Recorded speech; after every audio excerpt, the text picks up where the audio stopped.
Dans cet épisode, je vais vous montrer comment je fais le branchement électrique de mes prises et de mes interrupteurs et on va voir en détail toutes les connexions possibles pour les lampes. Il y en a au moins 3 ou 4 dont certaines qui sont pas très connues. Et puis je vais vous donner quelques astuces et quelques conseils pratiques pour réussir votre installation électrique chez vous. Salut, moi c'est Kevin. Depuis plus de 3 ans, je cherche à devenir le plus autonome possible. La première étape, c'est l'autoconstruction de ma maison, mais en parallèle, j'expérimente de nombreux domaines pour apprendre à faire un maximum de choses par moi-même. Je partage avec vous mes astuces, mes galères et mes découvertes, des fondations de la maison, la fabrication de mes meubles, en passant par l'installation solaire et le potager. Alors abonne-toi si tu veux suivre cette folle aventure et bonne vidéo. Donc pour commencer, je vais faire le branchement d'un module de prise. Donc la boîte là, on l'avait installée au moment de poser le lambris parce que c'était plus simple de le faire au fur et à mesure. Donc si vous voulez aller voir un peu comment ça se passe, comment on fait les trous, etc., il y a une vidéo là-dessus. Et donc là maintenant, je vais pouvoir accorder mes fils électriques sur mon module de prise. Déjà, je vais couper la gaine quasiment au ras. Et donc là, il faut faire attention de ne pas couper les fils en même temps si on utilise un cutter. Et donc moi, j'utilise ce petit outil là qui est super pratique. Ensuite, je repousse la gaine. Voilà, pour pas qu'elle rentre trop, qu'elle me gêne pas quand je vais mettre la boîte. Donc moi, tous mes appareillages, c'est la marque Legrand que j'ai pris chez Brico Dépôt. Après, c'est possible que ça change en fonction des fabricants, mais voilà. Moi, je vous explique ma méthode et en tout cas, c'est plus ou moins la même chose pour pas mal de fabricants, je pense. Donc, il faut installer déjà cette plaque support sur la boîte. Donc pour ça, il y a des vis qui sont dans la boîte. Et donc là, c'est pas mal fait parce qu'on a un petit peu de jeu. Si jamais la boîte, elle est pas posée parfaitement droite, on peut tricher un petit peu, voilà, comme ça, pour que la platine de support, elle soit bien droite et que du coup, ça soit joli, que les interrupteurs et les prises qu'on branche soient bien droits. Ensuite, il faut passer à la connexion donc de mon module de prise avec mes fils qui arrivent ici. Et donc pour ça, derrière, on a des connecteurs. Donc il y en a 3 et 3. Et en fait, on peut connecter l'un ou l'autre côté, comme ça nous arrange par rapport à où arrivent les fils. Moi, donc les fils vont arriver de ce côté-là. Donc je vais les connecter de ce côté-là. C'est marqué la longueur du dénudage qu'il faut faire. Donc là, moi, c'est 13 mm. Et donc moi, j'utilise cette petite pince pour dénuder. Et du coup, justement, je peux régler la profondeur. Avant de venir connecter mon module, je vais faire un petit truc. Je vais noter une référence dans la boîte que je vais aussi noter sur un schéma. Et comme ça, ça va me permettre, après, une fois que j'aurai tout fait mes schémas au propre, de savoir, par exemple, que la boîte numéro 1, ici, ça correspond à tel circuit et ça correspond à tel disjoncteur dans le tableau. Moi, je conseille vraiment de mettre un maximum d'informations partout, de repères, etc. parce que c'est des installations qui vont durer au moins 20-30 ans avant d'être faites. Et il y a forcément un moment où on va être obligé de rajouter une prise, où il y a un truc qui va disjoncter, on va pas comprendre pourquoi et on va plus se rappeler comment c'est relié. Donc voilà, je vous conseille vraiment de marquer un maximum de trucs. Donc moi là, je vais marquer au marqueur dedans, là, sur la boîte, lisible, BT1. Et tout de suite, je note sur mon schéma, donc ça c'est mon schéma du rez-de-chaussée, on se trouve ici, voilà, le schéma est comme ça, nous on se trouve ici à ce moment-là. Donc là, j'ai marqué BT1 pour savoir que ça correspond à celui-là. Donc une fois que j'ai coupé mes fils à la longueur et qu'ils sont bien dénudés à la bonne longueur, je vais pouvoir les connecter sur mon module de prise. Et donc là, c'est des connecteurs automatiques. Donc j'ai juste à enfiler le fil et dedans, il y a un système de ressort et tout qui vient prendre correctement mon fil et je peux pas l'enlever. Et si jamais j'ai besoin de l'enlever parce que je veux changer le module ou je me suis trompé ou peu importe, il suffit d'appuyer là sur les petits boutons, de les tirer et du coup, ça libère la pression sur le fil et on peut l'enlever. Donc le rouge avec le rouge, vert avec le vert et le bleu avec le bleu, il n'y a pas de piège. Alors en emmenant ces fils-là, directement, là ici, moi mes 3 prises vont être alimentées. À l'intérieur, les prises, elles sont connectées entre elles, donc j'ai juste besoin d'alimenter avec 3 fils ici, et c'est tout ce que j'ai à m'occuper pour que mes 3 prises, elles aient du courant. Alors vous voyez qu'il y a une deuxième partie ici, on pourrait mettre aussi des fils, et ça permet de brancher un autre bloc de prise plus loin. Donc si j'avais un deuxième bloc de prise à installer, je pourrais mettre un fil bleu d'ici à ici, un fil de terre d'ici à ici et un fil rouge d'ici à ici. En fait, ça permet tout simplement de se repiquer, de continuer le circuit sans utiliser des dominos dans les boîtes et ça, c'est vraiment super pratique. Déjà, ça évite d'acheter des dominos et puis ça évite de prendre de la place dans la boîte. Et croyez-moi, déjà, il n'y a pas beaucoup de place dans les boîtes, donc c'est bien d'avoir ce genre de système-là. Et dans tous les cas, le premier bloc de prise, il est alimenté par des fils qui vont directement au tableau électrique et qui sont connectés à un disjoncteur divisionnaire. Et ce disjoncteur divisionnaire, il est à choisir en fonction du nombre de prises et de la section des fils, mais ça, je l'explique en détail dans une autre vidéo. Et donc là, maintenant, je vais venir clipper mes modules de prise sur ma platine de support. Donc là, tout est bon. Et la dernière étape, ça va être de mettre le cache. Donc c'est pareil, là, c'est un cache qui se clip. Donc là, juste à venir comme ça. Et voilà, la première prise installée dans la maison. Bon, je suis pas très fier de moi, j'ai fait une erreur, je pense que certains d'entre vous l'ont vu. En fait, j'ai mis les prises à l'envers. La petite tige là, donc qui est la prise de terre en fait, elle devrait plutôt être vers le haut que vers le bas. Parce que sur la plupart des fiches qu'on va brancher sur les prises, c'est en haut par rapport au fil qui descend. Et du coup, le sens naturel, ça serait plutôt de mettre comme ça. Sauf que là, comme j'ai ma prise de terre ici, il faudrait que je me branche comme ça, ce qui est moche, pas naturel et pas pratique parce que ça va être devant les autres trucs. Donc voilà, je vais démonter et inverser, c'est pas très grave. Donc c'est l'occasion de vous montrer comment est-ce qu'on enlève, parce que à mon avis, forcément dans une installation électrique, il y a des moments où on se trompe et on est obligé d'enlever, ou même pour vérifier ou quoi que ce soit. Donc en fait, il faut venir passer un petit tournevis plat, hop, à cet endroit-là. Voilà, et du coup, je peux enlever mes fils ici en appuyant sur les connecteurs rapides. Et du coup, voilà, moi j'avais mis comme ça, et en fait, il faut que je mette comme ça plutôt. Et voilà, ni vu ni connu, et cette fois, quand je branche les prises, je peux les brancher dans ce sens-là, et c'est quand même beaucoup mieux. Alors là, c'est un petit peu différent de la prise précédente, parce que j'ai 3 circuits à connecter ensemble. Donc j'ai mon arrivée électrique ici. Je dois connecter donc mes 3 prises qui vont aller ici. Et ensuite, j'ai des autres prises ailleurs qui vont être alimentées par ces circuits qui doivent être connectés tous ensemble pour que tout soit alimenté. Donc si j'avais eu qu'un autre circuit alimenté, donc une arrivée et puis un départ, j'aurais pu me connecter d'un côté ici et de l'autre là, donc pas de souci. Là j'en ai un de plus, mais j'ai que 2 entrées. Du coup je vais devoir utiliser un domino pour tout connecter ça. Donc je vais vous montrer comment je fais. Ok, donc mon arrivée électrique est là, ça c'est alimenté. Et maintenant pour repartir, je vais donc connecter ça ensemble. Donc moi j'ai pris des dominos avec une vis, ça se referme, c'est un clapet qui vient fermer. Et donc l'avantage c'est qu'ils sont assez plats et assez robustes et tout isolé. Donc voilà, moi je les trouve vraiment pas mal. Donc je connecte les 2 fils de terre ensemble, les 2 neutres ensemble et les 2 phases ensemble. Maintenant il faut que je rajoute des petits fils qui vont les surpiquer ici pour alimenter les dominos. Tac, tac, tac. Il y a assez peu de place, donc il faut essayer d'optimiser. Et vraiment, je vous conseille d'éviter de faire comme moi avec les dominos. Si possible, essayez de réfléchir les circuits au moment de passer les gaines pour qu'il y ait toujours au max 2 gaines qui arrivent dans une boîte. Comme ça, on se raccorde directement sur le module et c'est beaucoup plus simple.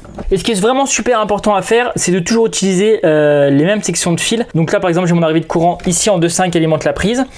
Après, je repars en 2.5 sur mes autres circuits. Donc là, pour alimenter les dominos, il faut vraiment que je prenne du 2.5. Je ne peux pas passer en 1.5, sinon ce serait vraiment dangereux. Bon, là, j'ai fait une erreur parce que j'ai oublié de mettre la platine avant. Et maintenant, on va essayer de tout faire tenir dans la boîte. Bon, pour le branchement des prises électriques, vous l'avez vu, c'est plutôt simple. Il suffit de mettre les fils de la bonne couleur dans les petites connexions de la bonne couleur. Par contre, pour le branchement des lampes et des interrupteurs, c'est un petit peu plus complexe parce que souvent, on va vouloir piloter une lampe, donc soit avec un interrupteur, soit avec 2 interrupteurs et parfois 3, 4 ou 5, par exemple pour un couloir. Donc il y a plusieurs méthodes pour le faire, il y a plusieurs branchements qui sont plus ou moins complexes. Donc on va les voir en détail grâce à la petite maquette que j'ai fait. On va commencer par le plus basique et donc on va voir comment on installe un interrupteur quand on veut commander une lampe avec un seul interrupteur. Donc là j'ai fait un petit montage pour représenter une ligne électrique. La partie blanche ici, ça représente ce qui se passe à l'intérieur de l'interrupteur. Donc c'est un interrupteur va-et-vient, donc il y a 2 positions. Pour alimenter ma ligne, ça va provenir d'un disjoncteur donc pour la protection des circuits. Donc je vais brancher ça sur mon circuit. Et donc logiquement, ce disjoncteur, il doit être connecté lui-même à un différentiel et lui-même connecté sur le réseau électrique de la ville. Moi, vu que là, tous les petits fils sont ouverts, que je vais les tripoter et que j'ai pas envie de mourir, je vais alimenter ça en 12 volts, mais le principe et les connexions, c'est exactement la même chose quand vous êtes en 220 volts dans votre maison. À l'autre bout de mon câblage électrique, j'ai une lampe qui, évidemment, pour l'instant est éteinte vu que c'est pas alimenté. Donc je vais mettre le circuit sous tension. J'envoie mes 12 volts. Donc là, pour l'instant, il n'y a pas de courant qui circule parce que mon disjoncteur est éteint. Donc, je vais mettre sous tension. Et donc là, on a du courant qui passe par la phase. Elle arrive dans l'interrupteur. Là, l'interrupteur est en position ouverte. Donc, le courant ne peut pas passer. La lampe est éteinte. C'est normal. Donc, si je switch l'interrupteur, donc en appuyant comme ça dessus, là, à l'intérieur de l'interrupteur, ce qui se passe, c'est qu'il vient se faire une connexion qui allume la lampe vu que le circuit est fermé. Le courant arrive par la phase en rouge, traverse dans l'interrupteur, alimente la lampe et revient au neutre dans le circuit. Donc si j'appuie pour ouvrir le circuit, hop, ça ouvre le circuit, ça vient se mettre là, et donc la lampe est plus alimentée, elle s'éteint. Donc ça c'est la façon la plus simple de piloter une lampe avec un seul interrupteur. Si j'avais plusieurs lampes que je voulais commander avec le même interrupteur, il suffirait de les connecter tout simplement à la sortie ici, et donc on pourrait mettre plusieurs lampes en parallèle, si par exemple on a un salon avec plusieurs lampes. Vous voyez qu'il y a plusieurs couleurs de fil là dans toute mon installation, et c'est pas au hasard. Alors il faut savoir que la norme, elle impose uniquement d'utiliser du bleu pour le neutre. Ça, on n'a pas le choix, on est obligé de le faire. Mais par contre, il existe une convention avec certaines couleurs à utiliser à certains endroits. C'est pas obligé de le respecter, mais c'est vachement pratique quand on va dépanner parce que tout simplement, on va pouvoir savoir plus facilement à quoi correspond quel fil juste en regardant la couleur. Donc sur un interrupteur simple comme ça, donc il y a le neutre évidemment qui va au côté neutre de la lampe. Et pour l'alimentation, on a la phase en rouge qui va jusqu'à l'interrupteur. Et après, la partie qui va de l'interrupteur jusqu'à la lampe, donc on l'appelle le fil pilote, lui, généralement, on va le trouver en orange. Il y a un autre fil qui n'est pas sur ma maquette, mais qui est indispensable à mettre, mais je voulais pas trop compliquer ma maquette, c'est le fil de terre. Toutes les lampes doivent être connectées à la terre, ou en tout cas, il y a un fil de terre qui doit arriver dans chaque boîtier qui alimente les lampes, parce qu'il y a pas mal de lampes, comme celle-ci par exemple, qui ne nécessitent pas de branchement à la terre. Mais la norme impose quand même d'amener un fil jusque à la lampe, parce que si un jour on change, on met un lustre par exemple qui nécessite une prise de terre, il faut qu'il y ait le fil qui soit disponible. Et donc ce fil de terre, il va du boîtier de la lampe jusqu'à la barrette de terre dans le tableau électrique. Alors ce qui peut être pratique quand on a une grande pièce ou quand on a deux entrées dans une pièce, c'est de pouvoir mettre un interrupteur à chaque entrée et sortie de la pièce. Comme ça, on peut allumer d'un côté et éteindre de l'autre. Donc dans ce cas-là, on va avoir besoin de deux interrupteurs et ça va être un branchement un peu différent. Donc cette fois, on va installer deux interrupteurs. Donc là encore, on va utiliser des interrupteurs à deux positions. Voilà, j'appuie on-off, ça reste en place. Là, ce côté-là aussi, j'appuie, ça reste en place. Donc dans cette configuration-là, on amène la phase sur le premier interrupteur et ensuite on connecte l'interrupteur suivant avec deux fils navettes qui vont souvent être en violet. Et ensuite du deuxième interrupteur, on va aller à la lampe avec le fil pilote en orange. Pour le neutre, c'est pareil, il part directement du disjoncteur jusqu'à la lampe. Donc pour l'instant, la lampe est éteinte parce que si on regarde le circuit qui fait le courant, il arrive là, tac, il passe ici, la connexion est là, ça circule et là c'est connecté à rien.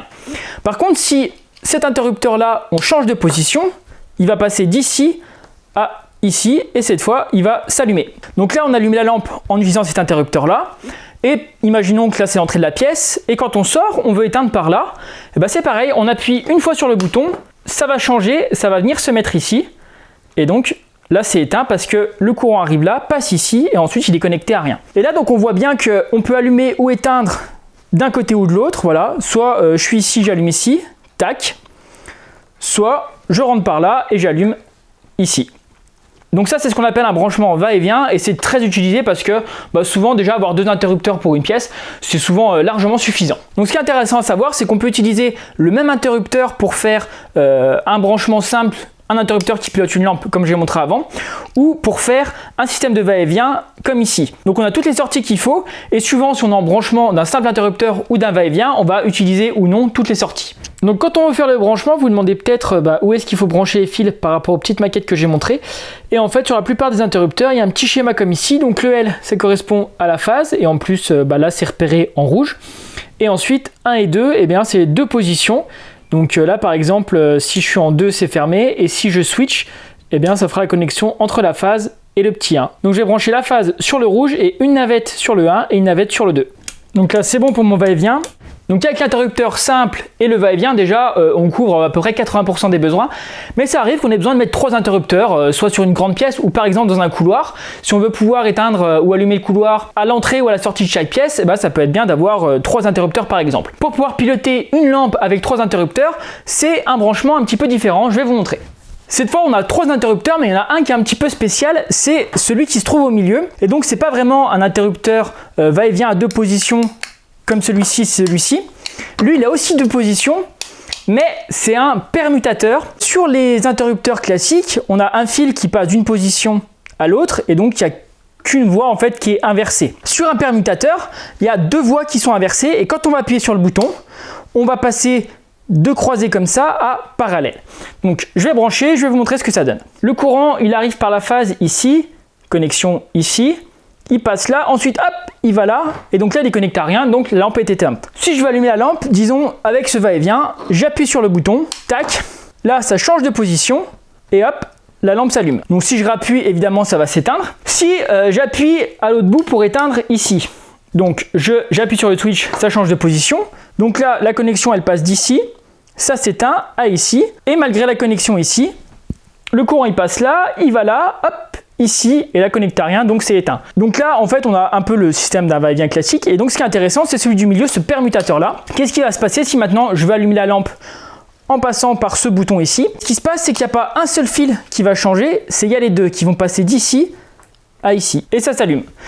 Parce que qu'est-ce qui se passe? Maintenant, le courant, il arrive par ici, il traverse ici, hop, il va directement là, et ensuite c'est connecté à la lampe. Donc là, on voit que peu importe où on appuie, où est-ce qu'on a allumé, où est-ce qu'on va éteindre, dans tous les cas, ça marche. Donc là, par exemple, on va dire que je vais éteindre en passant par ici, hop, ça se déconnecte, et voilà, c'est plus connecté là. Et là, je vais allumer, par exemple, en utilisant le permutateur, j'appuie ici, hop, ça me croise les fils, tac, tac, et ma lampe s'allume. Je vais éteindre ici, hop, j'appuie ici, ça se déconnecte là. Je vais allumer ici parce que je suis passé par un autre endroit pour rentrer dans la pièce. J'appuie ici, ça switch là, et la lampe s'allume. Donc c'est un système assez intéressant pour commander une lampe avec 3 interrupteurs. Pour les deux va-et-vient ici, on peut utiliser des va-et-vient classiques comme pour les circuits avec 2 va-et-vient et comme les circuits avec un interrupteur pour commander une lampe. Mais par contre, pour celui du milieu, voilà, il est un petit peu différent vu qu'il inverse 2 lignes à la fois. Et donc, il faut acheter un permutateur, ce qui est spécifique. Et alors, le premier problème, c'est que c'est déjà un petit peu plus difficile à trouver. Moi, je l'ai commandé sur Internet. Et l'autre truc à savoir, mais qu'il faut prévoir un peu à l'avance par rapport à ces boîtes, c'est que pour les modules classiques, donc comme ça, on va les trouver donc soit en version large, soit en version courte comme ça. Et vraiment à l'intérieur, il se passe la même chose, c'est la même connexion. C'est juste que c'est plus petit, donc voilà, ça permet d'en mettre 2 côte à côte en prenant moins de place par exemple. Mais par contre, ça n'existe pas sur les permutateurs comme ça, ou en tout cas moi j'en ai pas trouvé, c'est encore plus difficile à trouver parce que il y a forcément, je pense, un peu plus de technicité à l'intérieur, donc ça prend plus de place et ils n'ont pas réussi peut-être à faire tenir tout ça dans un petit module comme ça. Donc il faut le prévoir quand on fait son installation, se dire que si on utilise un permutateur, il faut bien penser à laisser assez de place dans les boîtes. Dans certains cas, on va avoir besoin de brancher plus de 3 interrupteurs, donc 4, 5, 6, 7, 8. Et là, à partir de 4, ça va être le même système qu'on va utiliser à chaque fois. C'est un télérupteur. Un télérupteur, c'est un petit module comme ça qui vient se mettre généralement juste à côté du disjoncteur qui alimente le circuit en éclairage. Un des inconvénients, c'est que du coup, ça prend un petit peu plus de place dans le tableau. Il y a un autre inconvénient aussi, mais on en reparlera plus tard. Alors, le principe du télérupteur, c'est que ça fonctionnerait même avec un seul interrupteur. Mais bon, il n'y aurait pas beaucoup d'intérêt à faire ça. Par contre, dans le cas où on a 3 interrupteurs pour piloter un circuit de lampe, c'est vrai que ça arrive souvent qu'on utilise un télérupteur plutôt que le permutateur. Voilà, ça c'est une question de choix, les deux fonctionnent. Alors quand on achète un télérupteur comme ça, on va trouver une petite notice qui indique comment faire les branchements. Donc on pourrait se contenter de faire ça et puis ça marcherait très bien. Mais si vous êtes comme moi, vous aimez bien savoir ce qui se passe dedans à l'intérieur, comment ça fonctionne, comment est-ce qu'on peut piloter des lampes avec un nombre quasiment infini d'interrupteurs grâce à ce petit boîtier. Donc ce que j'ai fait, c'est comme pour ma vidéo sur les disjoncteurs divisionnaires, j'en ai acheté un et puis je l'ai ouvert en 2. Et voilà ce qu'on va trouver à l'intérieur de notre télérupteur. Donc on voit qu'il y a 2 circuits électriques distincts. On a une entrée là, une sortie là pour le premier circuit ici. Et on a un deuxième circuit de ce côté-là où on a l'entrée ici et la sortie là. Sur le premier circuit là, on voit que c'est tout simplement un système d'interrupteur en quelque sorte, puisque donc ici la connexion est fermée, le courant passe. Mais voilà, si on fait comme ça, là il n'y a plus de contact, donc le circuit est ouvert, le courant ne peut plus passer. Et on voit qu'il y a 2 positions, voilà, suivant si on pousse ou on ouvre, ça ferme ou ça ouvre le circuit. De l'autre côté, ici, on a une bobine. Et si vous avez regardé ma vidéo sur les disjoncteurs, vous savez comment fonctionne une bobine et à quoi ça sert. Bon, si vous ne l'avez pas vu, il faut aller la voir, mais je vais quand même vous montrer comment ça fonctionne une bobine. Une bobine, c'est juste du fil qui est enroulé plein de fois. Et quand on va injecter du courant dans cette bobine, ça va créer un champ magnétique.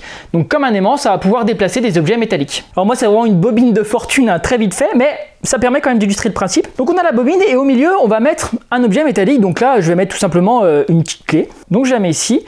Et ensuite, je vais mettre sous tension, j'allume. Dès que j'allume, c'est rentré. Si j'éteins, que je la ressors, voilà, je la mets ici. J'allume, hop, elle rentre. Dès qu'il y a le courant, il y a un champ magnétique qui est créé et donc la partie métallique est attirée.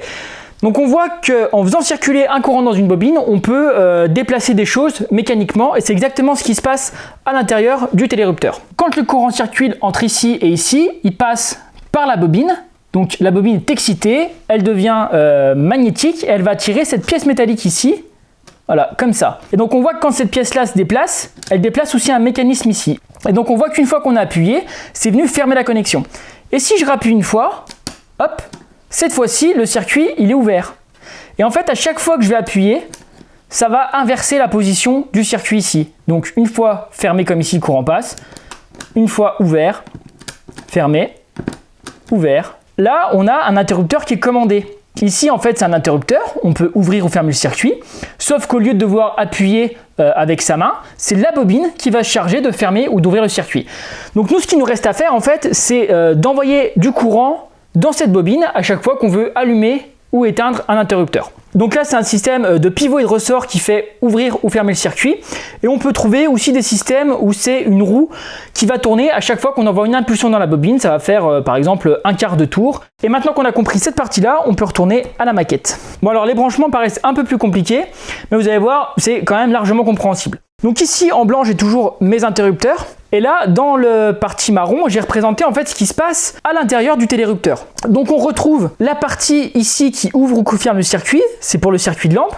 Donc en fait, c'est la partie ici, on a la phase qui arrive et ensuite qui repart à la lampe. Et donc là, suivant la position de la petite languette ici, soit le circuit est fermé, le courant passe, soit il est ouvert et le courant passe pas. Et donc cet interrupteur, en quelque sorte, il est commandé par un autre circuit qui est celui-là en bleu et en violet ici. La différence par rapport aux autres circuits qu'on a vus avant, c'est que cette fois, on n'a pas des interrupteurs va-et-vient à deux positions, on a des poussoirs. C'est-à-dire que quand on appuie, ça revient en place.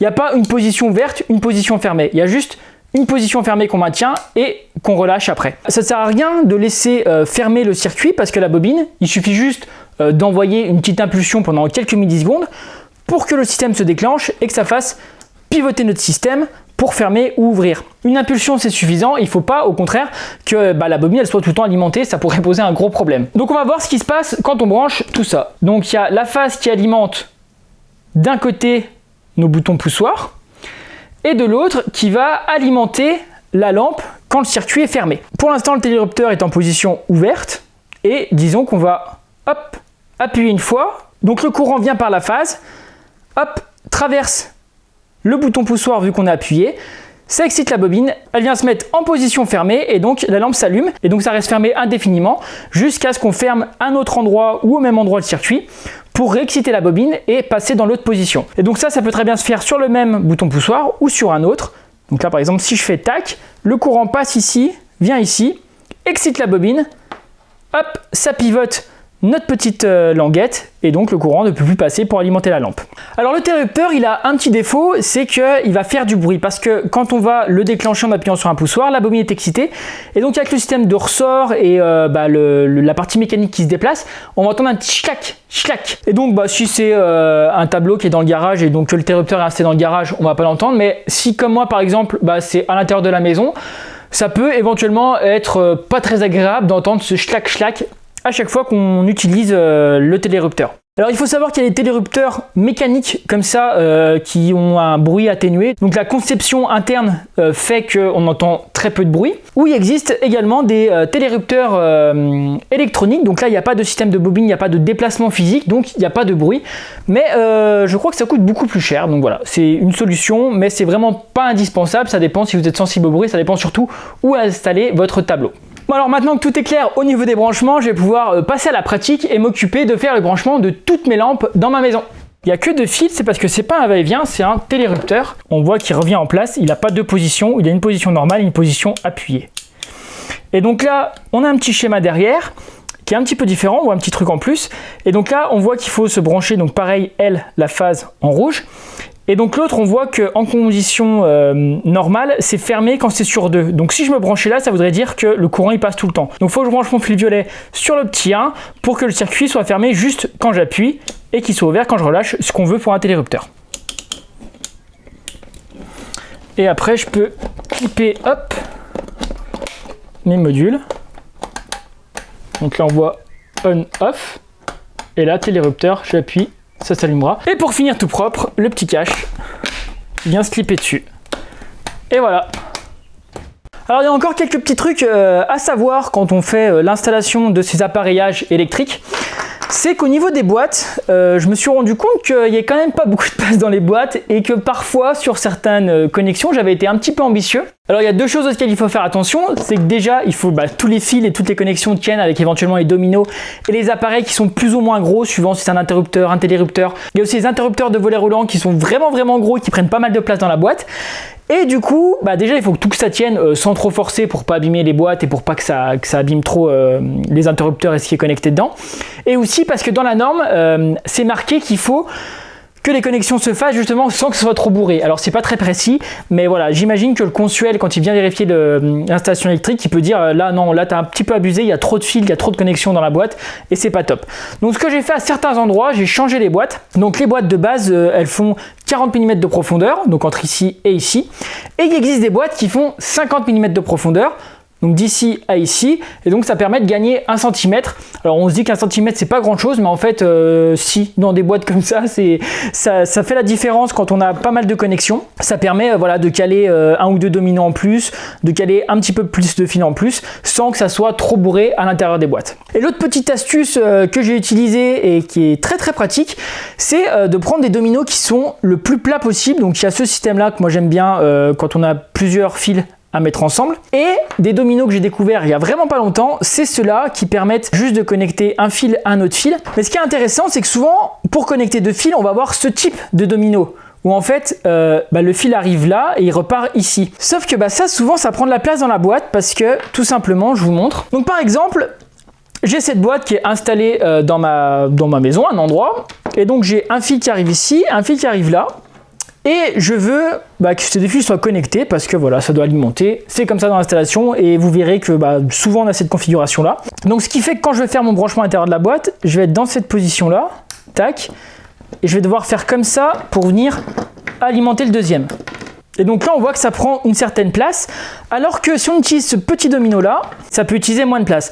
Alors après, là vous vous dites, ça fait peut-être pas une grosse différence quand on commence à avoir 3 fils qui rentrent par ici, 3 fils qui repartent par là, 3 fils qui alimentent un autre module à côté. Et bien le moindre petit gain de place grâce à ce type de domino, ça permet vraiment de se faciliter la vie et de moins galérer. Et je trouve ça bien d'avoir plein de dominos de toutes les formes et de toutes les tailles quand on fait son installation, comme ça on peut vraiment choisir ce qui est le plus simple au fur et à mesure, plutôt que de se dire ah là il faut que j'en commande un pour ici, après un autre endroit j'en commande un autre, voilà. Avoir sous la main un peu de tout et comme ça on fait au mieux à chaque fois pour chaque boîte.